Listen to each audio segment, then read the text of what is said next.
খোলা আকাশ, হাতে খাতা আর কলম নিয়ে পরীক্ষা দিচ্ছেন ৮,০০০ সরকারি চাকরি প্রার্থী। এই দৃশ্য এখন সামাজিক যোগাযোগ মাধ্যমে রীতিমতো ভাইরাল। বলছে ভারতের উড়িষ্যা রাজ্যের কথা। গত ১৬ ডিসেম্বর উড়িষ্যার সম্বলপুর জেলায় এই ঘটনাটি ঘটে।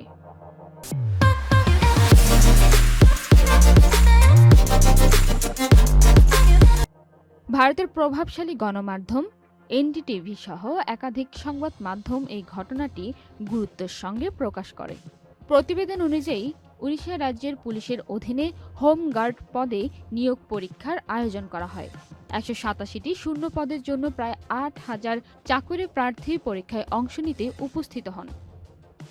এত বিপুল সংখ্যক শিক্ষার্থীর জন্য কোনো হল বা শিক্ষা প্রতিষ্ঠানে বসার ব্যবস্থা করা সম্ভব না হয় কর্তৃপক্ষ স্থানীয় একটি এয়ারস্ট্রিপ বা ছোট বিমানের রানওয়েতে সারি বেঁধে বসিয়ে পরীক্ষা নেয়। এই ঘটনার ভিডিও সামাজিক মাধ্যমে ছড়িয়ে পড়তেই ভারত জুড়ে তীব্র সমালোচনা শুরু হয়। বিরোধী রাজনৈতিক দলগুলো বলছে এটি দেশের ক্রমবর্ধমান বেকারত্ব ও কর্মসংস্থান সংকটের ভয়াবহ চিত্র তুলে ধরেছে। তাদের অভিযোগ, একটি সাধারণ পদের জন্য মানুষের এমন ভোগান্তি প্রশাসনের চরম ব্যর্থতার প্রমাণ। সবচেয়ে চমকপ্রদ বিষয় হলো, এই হোমগার্ড পদের জন্য ন্যূনতম শিক্ষাগত যোগ্যতা ছিল ৫ম শ্রেণী, অথচ পরীক্ষার্থীদের বড় একটি অংশই ছিল উচ্চ মাধ্যমিক ও স্নাতক পাশ তরুণ-তরুণী।